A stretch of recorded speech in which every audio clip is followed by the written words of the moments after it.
Hello guys, welcome back. Now in this session we are going to do learning assignment. So this is our first learning assignment. So I am going to tell you that what actually we are going to do in this kind of a session. So basically I will give you some requirement, and with the basis of those requirement we will try to learn the SPFX concept. So let's look into our first requirement for learning assignment 1. Guys, this is our first requirement for learning assignment 1. So create a web part that will display below properties. So we need to design a web part where we need to read the details, absolute URL, title of the page, server relative URL, as well as display the name of the logged in user. So how we will do this? Let's look into that. So guys, to accomplish our learning assignment 1, we need to follow the same task which we have discussed earlier, where we will perform the task 1, create a folder, task 2, copy the dev container template, task 3, we need to generate the boilerplate code, and then there is one task which we have to perform that comes in between task 3 and task 4, where we will write the code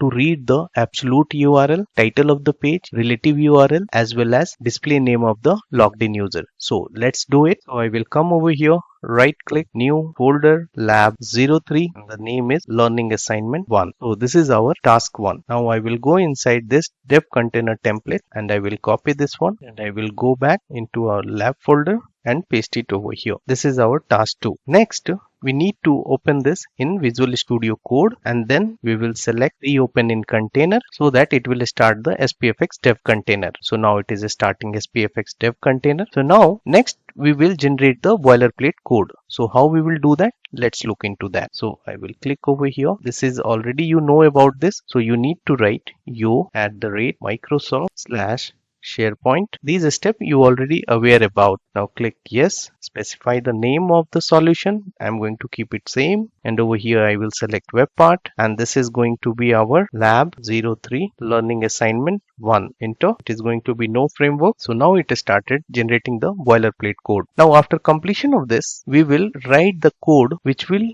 read the absolute URL, then it will read the title of the site, then it will read the relative URL, then it will read the display name of the logged in user. So it is going to take time. So I'm pausing over here. Once it gets completed, then I will come back. So guys, now the solution is being generated. Now the next step, I will go to the source folder. Within that, there is a file called lab03la1 webpart.ts. So this is the file where we will write the logic. So first I will show you.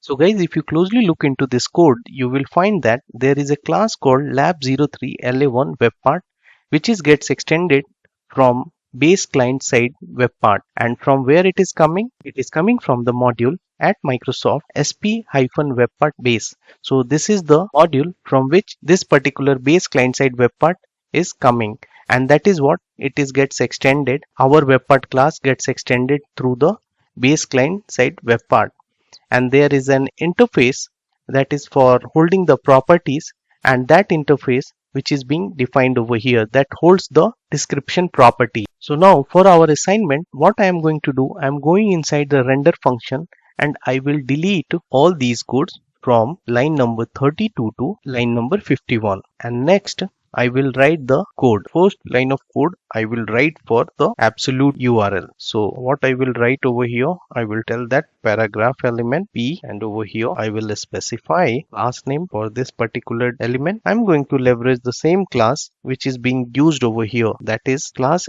styles.welcome.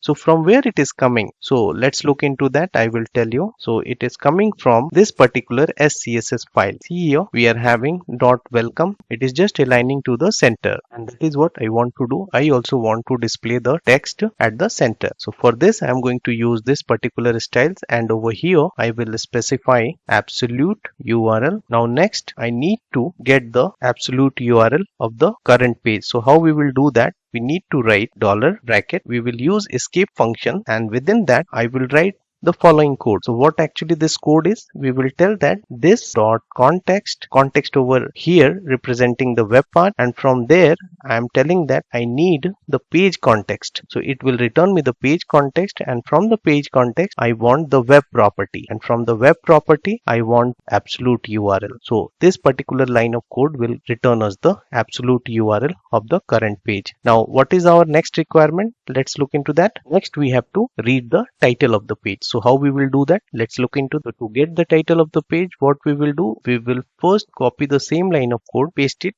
below, and it is going to be pretty much straightforward. The only thing we need to change it over here is that it is going to be the title, and over here instead of absolute URL I will tell that title. So this will print us the title of the page.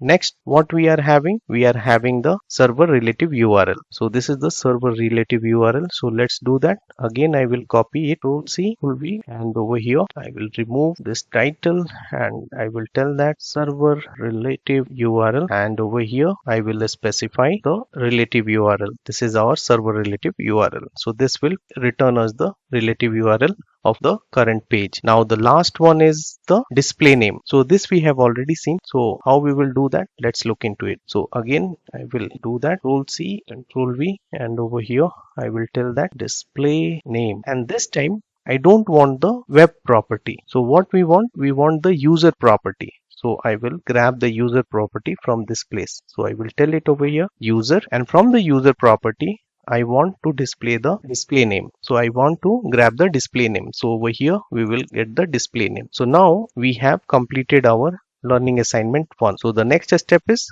let's build it and run it. So first we need to save it, Control S, and next we need to come over here and we will write gulp build enter. Now it has started building the solution. So it has finished the building of the solution. Now next we will run it. So how we will run it? We need to tell that gulp serve minus minus no browser enter. So now it started. So now let's open a browser and open the hosted workbench. So this is the URL of my hosted workbench. I will open this and then I will add the web part. If you are getting any kind of an error, so to resolve that error, what you have to do, you need to click on Control Shift I, and then you need to go inside the network, and first you need to refresh it. So once you do the refresh, you will find the manifest.js file. You need to double click on it so that it will open in another tab, and then you need to go to the advanced and then click on continue. Once you do that, then you will get this page, and then you again come back, close this, and then you should refresh the page. Then you are able to